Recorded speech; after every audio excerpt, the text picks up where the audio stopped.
हूं आपके साथ हर्ष भारद्वाज। आपको फटाफट से खबरों से अपडेट करेंगे।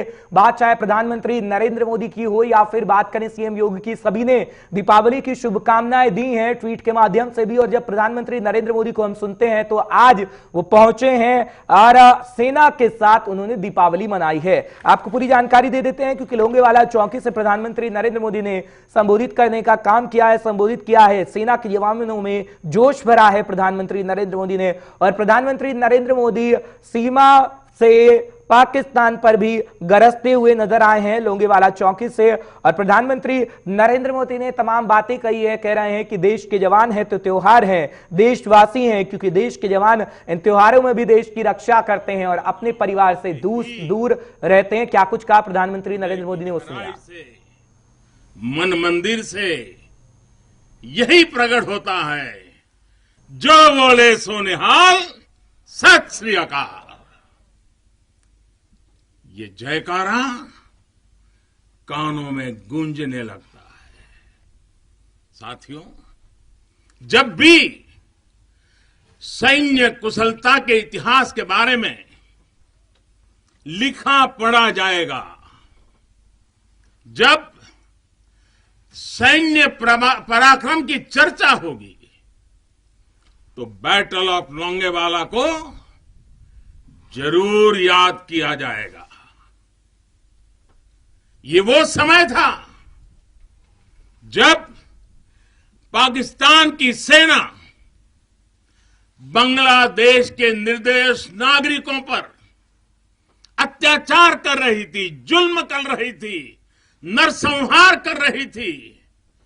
बहन बेटियों पर अमानवीय जुल्म हो रहे थे और पाकिस्तान की सेना के लोग कर रहे थे। इन हरकतों से पाकिस्तान का घृणित चेहरा उजागर हो रहा था, भयंकर रूप दुनिया के सामने पाकिस्तान का प्रकट हो रहा था। इन सब से दुनिया का ध्यान हटाने के लिए पाकिस्तान ने हमारे देश की पश्चिमी सीमाओं पर मोर्चा खोल दिया।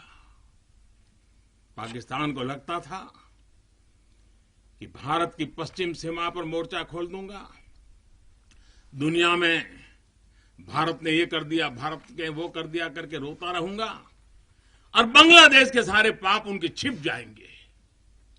लेकिन हमारे सैनिकों ने जो मुंह तोड़ जवाब दिया, पाकिस्तान को लेने के देने पड़ गए। साथियों, यहां इस पोस्ट पर दिखाए गए पराक्रम की गूंज, इस गूंज ने दुश्मन का हौसला तोड़ दिया था। उसको क्या पता था कि हां, उसका सामना मां भारती के शक्तिशाली बेटे बेटियों से होने वाला है। मेजर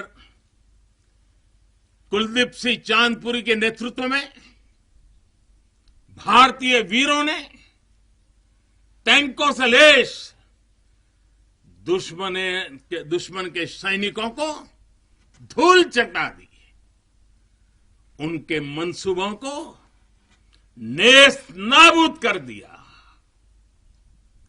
कभी कभी मुझे लगता है कि कुलदीप जी के माता पिता ने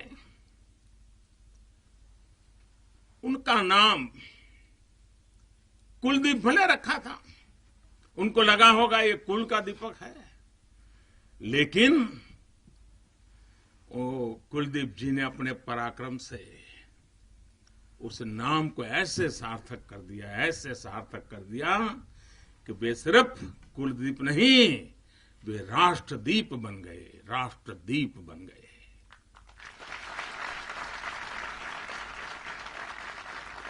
साथियों, लोंगेवाला का वो ऐतिहासिक युद्ध